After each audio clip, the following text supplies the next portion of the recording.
نحمده ونصلي على رسوله الكريم أما بعد فأعوذ بالله من الشيطان الرجيم بسم الله الرحمن الرحيم رب اشرح لي صدري ويسر لي أمري واحلل عقدة من لساني يفقه قولي اللهم إنك عفو كريم تحب العفو فاعف عنا اللهم إنك عفو كريم تحب العفو فاعف عنا برحمتك يا أرحم الراحمين.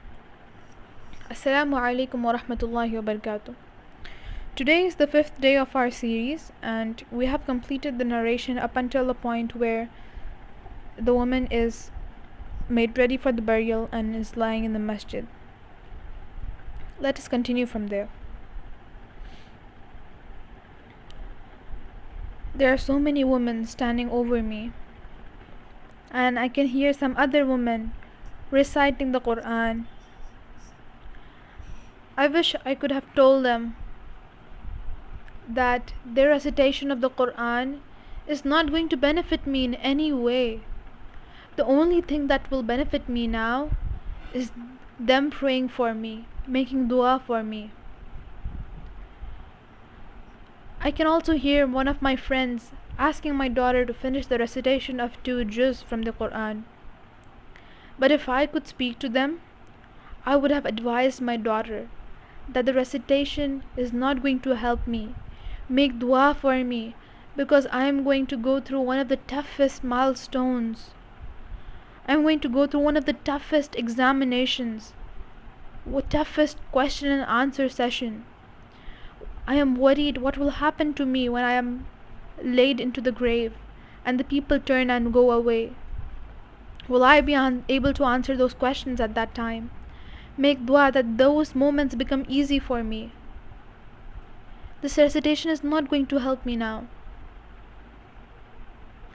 But I can't tell them these things.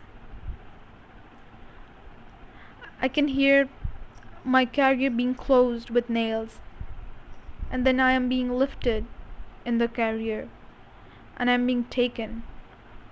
The men surrounding my janazah, they are reciting the kalima so loudly.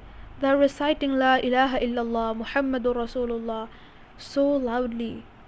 Don't these people know the Sahaba disliked raising their voices with the janazah?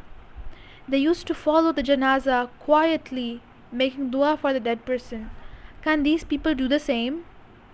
Their reciting of kalima so loudly is troubling me. It is making me get worried even more. I can also hear women crying and shouting, screaming. I want them to keep quiet. I haven't even prepared for the akhirah well, and their screaming is doubling my worry, and they're increasing my trouble. I want to tell them to make dua for me and not complain to Allah subhanahu wa ta'ala. Had I told them these things in my life, I wouldn't have been so worried today. Thank God I had a brother who has the understanding of the deen, who prevented them from taking my body to Pakistan. Otherwise, today I would have been in much more pain. I wish I was amongst those people for whom today is the best day of their lives. The day they are meeting their Lord is the happiest day of their life. Those people used to prepare for their death in their lives. They used to prepare for the akhirah. And on the other hand, whenever the thought of death and hereafter used to cross my mind, I used to busy myself in some other things, so that I don't have to worry about these things, so that my joy and my happiness doesn't end. I used to do this so that I don't go into depression and worrying. I used to make myself busy in worldly things so that I don't have to worry about the hereafter. Only if I had prepared for this day in my life, I would have been among those people who are so happy today to meet their Lord. I should have given my family the wasiyat, the advice as to what to do when I pass away. and that they should make dua for me, and that the recitation is not going to benefit me in any way. I should have told them that I had borrowed some money from one of my friends and that they should return it. I should have told them so many other things. I regret now. And I am being taken to the graveyard in a truck. And thoughts are crossing my mind.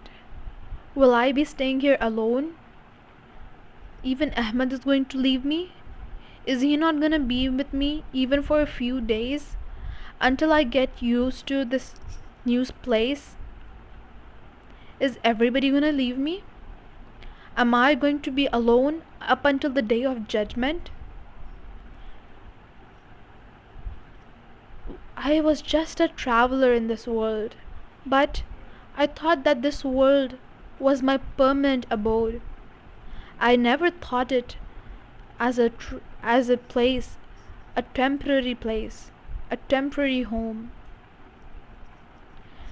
Now I am taken to the graveyard, and they are preparing to lower me into the grave. I am the one who used to live in a mansion, and now I am being lowered into a 2 feet grave.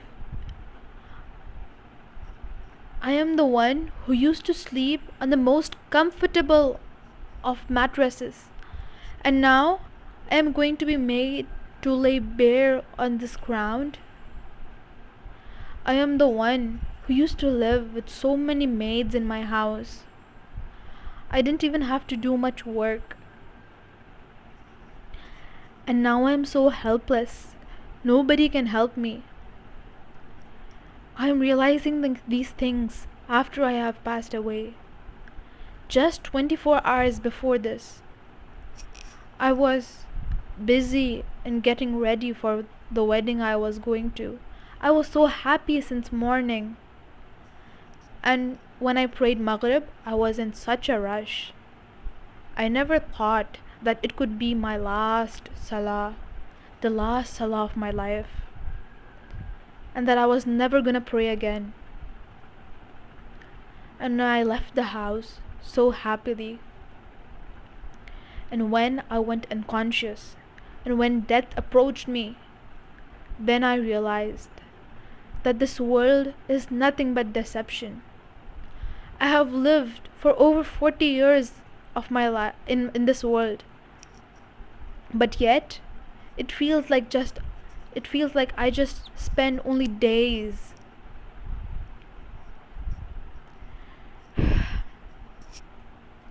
I am being lowered into the grave. My brother, my uncle are lowering me. First my legs are lowered, and then my body. Then I am being covered with soil. Some people are doing it harshly, yet others are doing it gently. When somebody does that harshly, it turns my face and hurts me. Only if these people knew that they will also have to go through this one day, they would have been careful with me.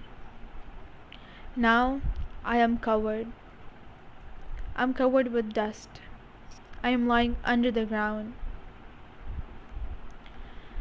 I was deceived by this world. I used to think that this world is everything. And today I can't even file a case against this world. It deceived me. It made itself the center of my attention, rather than my center of attention being my akhirah. I want to file a case against this world in some court, but I can't do it. Let us stop here. Let us continue this in the next episode tomorrow. May Allah subhanahu wa ta'ala guide all of us and accept our prayers and deeds, and may He be pleased with us. وآخر دعوانا الحمد لله رب العالمين سبحانك اللهم وبحمدك نشهد أن لا إله إلا أنت نستغفرك ونتوب إليك. السلام عليكم ورحمة الله وبركاته.